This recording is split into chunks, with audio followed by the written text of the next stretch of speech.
Hello friends, मेरा नाम doctor Amit Javed है और मैं सीके बिरला हॉस्पिटल न्यू दिल्ली में डिपार्टमेंट ऑफ जीआई ऑन्कोलॉजी और जीआई सर्जरी के अंदर डायरेक्टर हूं। तो आज हम एक पेशेंट के बारे में बात करेंगे, मिस्टर गॉसबर्ट, जो बहुत दूर से हमारे पास अपना इलाज कराने के लिए आए थे। तो मिस्टर गॉसबर्ट बहुत दिनों से परेशान थे। उनको थकान महसूस हो रही थी और बार बार उनका हीमोग्लोबिन का जो लेवल था वो घट रहा था। तो इसके लिए वो बहुत सारे हॉस्पिटल्स में गए, बहुत सारे डॉक्टर्स से उन्होंने मुलाकात करी, काफ़ी बार उनको ब्लड भी चढ़ाने की ज़रूरत पड़ी। बट किस वजह से उनका हीमोग्लोबिन घट रहा है, किस वजह से वो कमज़ोर महसूस कर रहे हैं, किस वजह से उनको इतनी थकान महसूस हो रही है, वो वहाँ के डॉक्टर्स, उनके देश के डॉक्टर्स पिकअप नहीं कर पाए।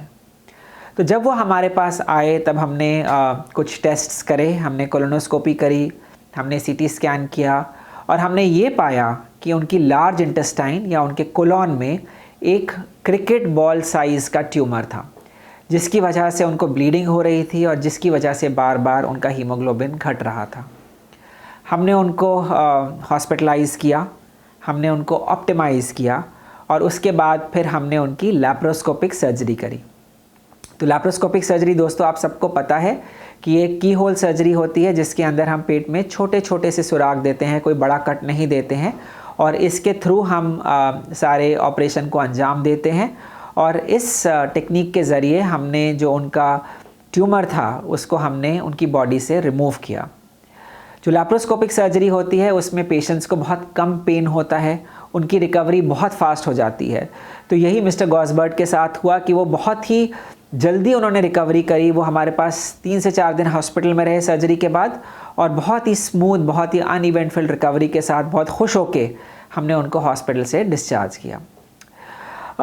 इस पेशेंट के माध्यम से दोस्तों मैं आपको एक और मैसेज देना चाहता हूँ। मैं आपको ये बताना चाहता हूँ कि कोलॉन कैंसर जो होता है या रेक्टल कैंसर जो होता है वो अलग अलग तरह के सिम्टम्स के साथ प्रेजेंट कर सकता है। तो कुछ लोगों के अंदर तो कोलॉन कैंसर की वजह से लोगों को कॉन्स्टिपेशन होता है। वो ऐसी हिस्ट्री देते हैं कि उनकी हमेशा से जो बावल हैबिट है, जो स्टूल पास करने की जो उनकी हैबिट है, वो एक सिस्टम में चलती थी। बट कुछ दिनों से, कुछ हफ्तों से, कुछ महीनों से या तो उनको कॉन्स्टिपेशन हो रहा है या उनको डायरिया हो रहा है। कभी कभी मरीज़ स्टूल में ब्लड भी पास कर देते हैं कोलॉन कैंसर के अंदर। कुछ लोग ऐसी हिस्ट्री देते हैं कि उनको फीलिंग हो रही है कि स्टूल कुछ फंसा हुआ है, स्टूल आएगा, पर कुछ पास नहीं होता है। कुछ मरीज़ हीमोग्लोबिन के गिरने की तरह भी हमारे पास प्रेजेंट करते हैं।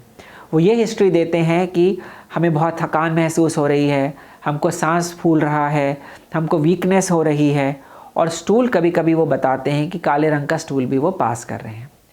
तो अगर आप लोगों में से किसी को भी इस तरह के अबनॉर्मल सिम्टम्स हैं तो बिल्कुल आप हमसे आके परामर्श करिए। हम अपने डिपार्टमेंट ऑफ जीआई सर्जरी और जीआई ऑन्कोलॉजी में we aim for clinical excellence. हमारे यहाँ पर जो इलाज होता है वो लेटेस्ट टेक्निक से होता है, लैप्रोस्कोपिक टेक्निक्स, थोरैकोस्कोपिक टेक्निक्स और रोबोटिक टेक्निक्स से हम इलाज करते हैं और हमारी जो आउटकम्स हैं वो बहुत अच्छी आउटकम्स होती हैं। तो अगर आपको या आपके परिवार के किसी भी सदस्य को या आपके किसी भी मित्र को कोई भी जीआई सर्जरी रिलेटेड प्रॉब्लम है, कोई भी जीआई कैंसर रिलेटेड प्रॉब्लम है, तो आप हमसे आके ज़रूर मुलाकात करें और हम इंश्योर करेंगे कि हम आपको बेस्ट क्लिनिकल आउटकम दें। धन्यवाद।